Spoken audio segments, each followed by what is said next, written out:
Hello everyone, welcome back to our class, and for this time let's discuss about existential psychology by Rollo. So as to its very name, it is an existential theory of personality. Now let's proceed to the basic tenets of existential psychology. It roots on the writings of Soren Kierkegaard. If you could know more about him, well, Soren Kierkegaard has an existential view towards humanity. For him, for Rollo, existence takes precedence over essence, or existence precedes over essence. So, by its very nature, our actions, our decisions, everything that we do, our existence will define our essence.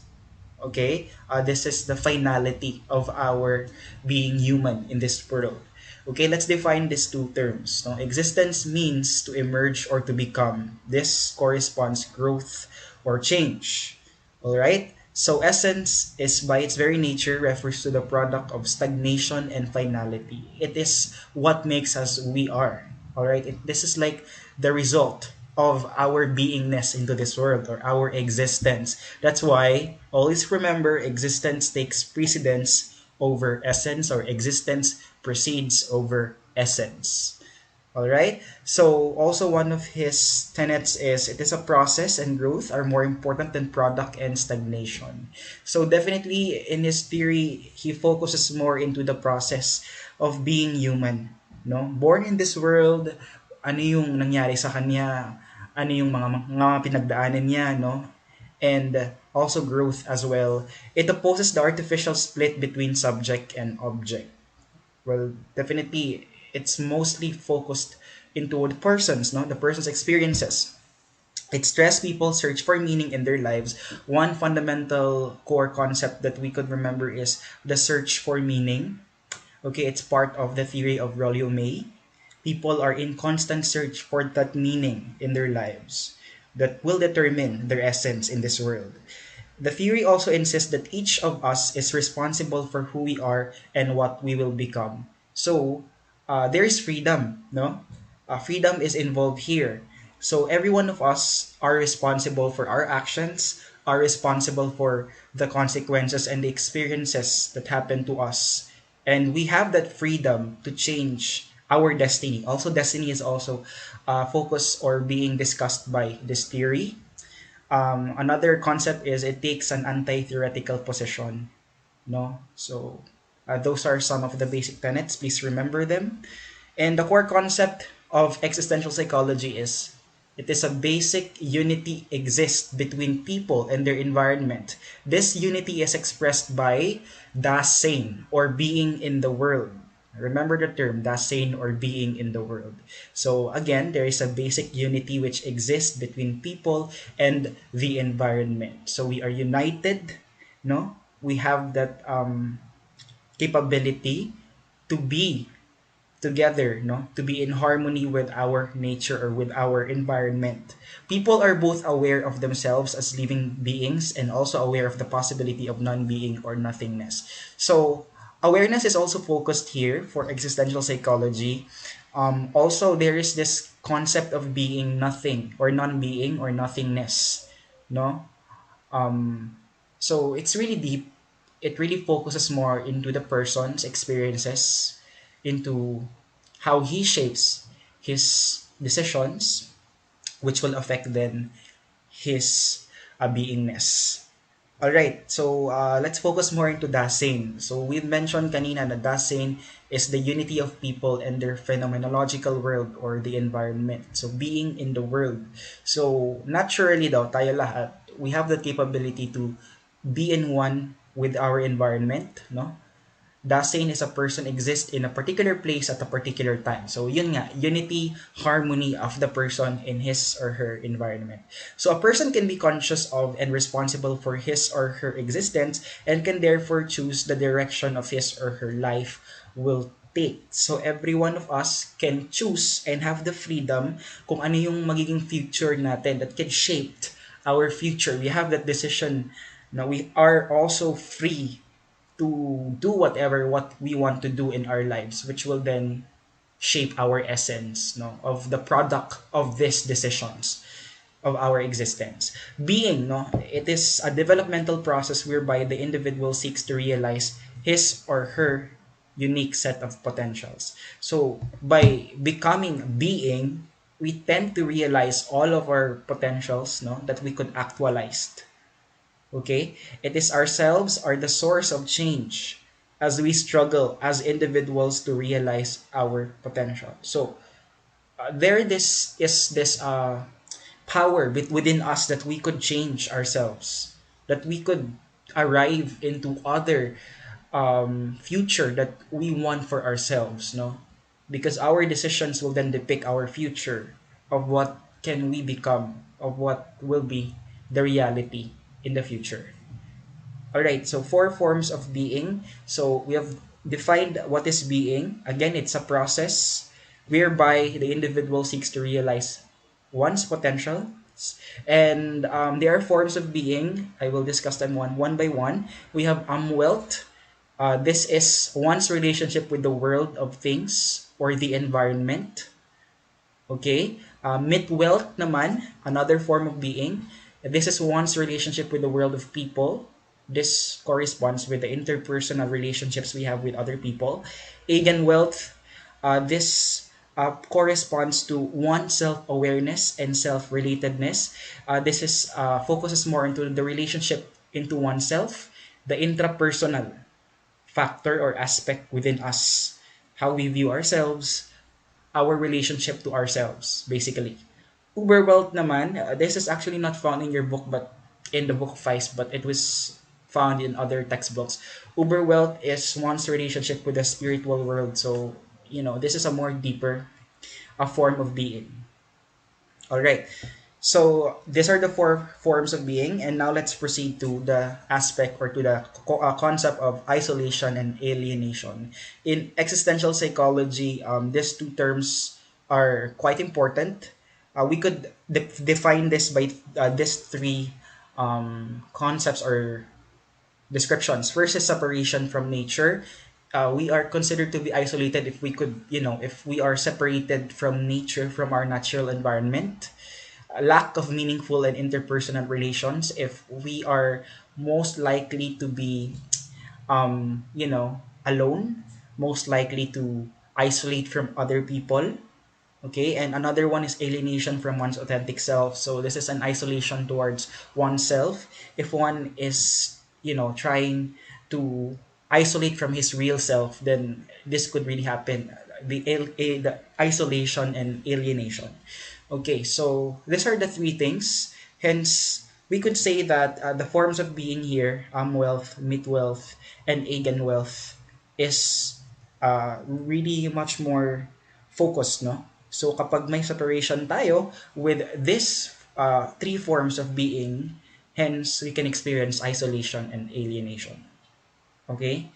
So let's proceed to the concept of non-being or nothingness. So being the world necessitates an awareness of self as a living, emerging being. So one should be aware of his or herself, the potentials, the qualities, the traits, the authentic self. One should be aware of that in order for a person not to become a non-being or nothingness. No, if one experiences this one, there is a dread of not being. So it's really unhealthy, no? If ever we could become this kind of person of becoming a non-being, one should confront this aspect or this phase of being non-being. Hence, we could say that being a non-being or nothingness should have, or one should have that awareness within oneself. Know that because of that possibility that one can become isolated or alienated from his natural world, one should be aware of himself para makabalik siya. No? Okay. So, death is not only the avenue of non-being. All right, take note of that one. Being a non-being doesn't necessarily mean that you are already dead, napatay ka na, but it could really happen even though you're still living. Okay? Especially pag ma-break in or kapag karon ng uh, issues, no, with these forms of being, wealth, wealth, eigenwealth. Speakingly, yung mga environment natin, interpersonal and intrapersonal relationships into this world, when there are issues with that, possibly we could be alienated and isolated, which can result to becoming nothingness or non-being. Okay? So the emergence of anxiety. Feelings of anxiety stem from loneliness and emptiness. Okay? When we feel lonely and empty inside, hence we could experience anxiety. Anxiety signals an internal conflict, okay, within us. No, there is this struggle. Normal anxiety and neurotic anxiety, let's differentiate the two. So like the theory of Freud, meron ding concept si May ng normal anxiety and neurotic anxiety. For normal anxiety, it is a painful feeling that emanates from a realistic threat to our established values. Okay, so again, from the very term itself, normal anxiety, there is that realistic threat or merong realistic issue. Okay? But for neurotic anxiety, this is a painful feeling that is produced by an excessive reaction to a threat to our values. So it's not really rational, no? It is irrational and sometimes um, comes into um, comes into a proportion that is not, you know, that is not really uh, na hindi naman talaga dapat. Okay? It's from the word neurosis, no? Irrational. It's disproportion. Okay? Disproportionate to the threat that involves repression and self-defeating matter. Okay, so I hope you could understand more the differences between normal and neurotic anxiety. All right, so also one concept that is being thrown or being discussed by existential psychology is guilt, the concept of guilt. When people deny their potentialities, sometimes they fail to accurately perceive the needs of fellow humans or remain oblivious to their dependence on the natural world. Sometimes we could experience this one, which results from the separation from the natural world, which maybe perhaps we have that inability to judge the need of others and deny our own potentials. So when we deny our own potential and other people's potentials, no, in terms of our view, no, or perception to the needs of our fellow humans, no, or even to ourselves, no, we could experience this one, guilt. Sometimes we may feel guilty by doing this. When we are feel guilty, sometimes when we do this towards ourselves, and it can become a form of human dilemma. All right, the expansion of consciousness. Sometimes awareness is very important, all right, for us to really understand our existence and our essence in this world. The more conscious of our being we are, the more spontaneous and creative we will be. So if we are not blinded, no, and if we are much more into aware of what is happening within us, then most definitely we are most likely to have this aspect, no, consciousness that will not blind us to see the future, to see ourselves, our real existence, our real essence. This allows us to be more capable of choosing our plans and reaching our goals because clear na sa atin ang mga bagay-bagay. We know all of our potentials, we know our weaknesses, our strengths, and more. Intentionality, this is the underlying structure that gives meaning to experience and allows people to make decisions about the future. So, from the word itself, intention, all right, it gives meaning to our experience and allows people to make decisions about the future. So, it gives us a sense of freedom as well. Care, love, and will, also the concepts are being introduced by existential psychology. Care is a state in which something does matter. Okay, like love is the delight in the presence of the other person, which is more of an affirmation of the value and the development as much as one's own, while will is the capacity to organize oneself so that movement in a certain direction or toward a certain goal may take place. So these are the three aspects that are important to consider in more of gaining that consciousness, that awareness, and also improving our essence in this world.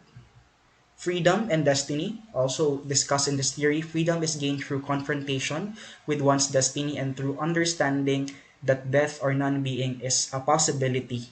Okay? So, yeah, so we should become aware that we are free in this world.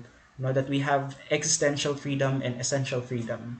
Existential freedom is the freedom of action, freedom to move about, to pursue tangible goals. Okay? We have this in our existence. Well, essential freedom is the freedom of being, freedom to think, to plan, to hope. All right? It corresponds more to our essence. Okay? So, yeah, so it will really help us derive, or it will really improve our essence for essential freedom. And for existential freedom, it will really help us to have a clear grasp of our existence, which will define our essence, of course. Destiny is the design of the universe. It's what will happen in the future. It's a concept, no? And according to May, the ultimate goal of life is death, or it is the ultimate destiny of life is death. It is speaking through the design of every one of us. And yeah, for him, death is the goal of life. We are eventually going to die, whether we like it or not, which is true naman, diba? Okay, he also has different forms of love.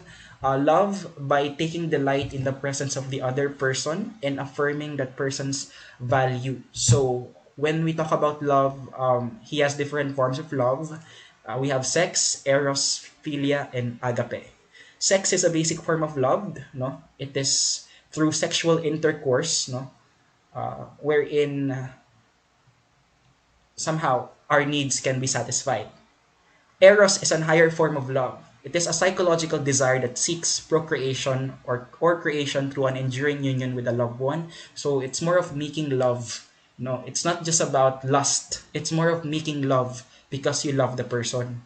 Okay, next is philia. It is an intimate non-sexual friendship between two people. Like when you have a best friend or a close friend, no? That is the form of love of that is philia. All right. Next is agape. It is an altruistic and seeks nothing from the other person. So it's like you are doing this kind of love or this kind of gesture because yun nga, gusto mo talaga mag-help and wala ka nang hinihingi pang ibang kapalit, no? It is what they call as agape, no? Altruism, seeking nothing in return. Typically, the love of God for man, no, is an example. Okay, we have also the psychotherapy for existential psychology. The goal of the therapy is to make lonely and empty people more aware of themselves and their potential for growth through an expansion of consciousness. So, for a person, no, who are lonely and empty, for a person to be aware is important, no, and yeah, to expand that consciousness within him or her. In that way, the person could really much more grasp his existence and could improve his essence in this world. Also, to understand the persons as a being in the world.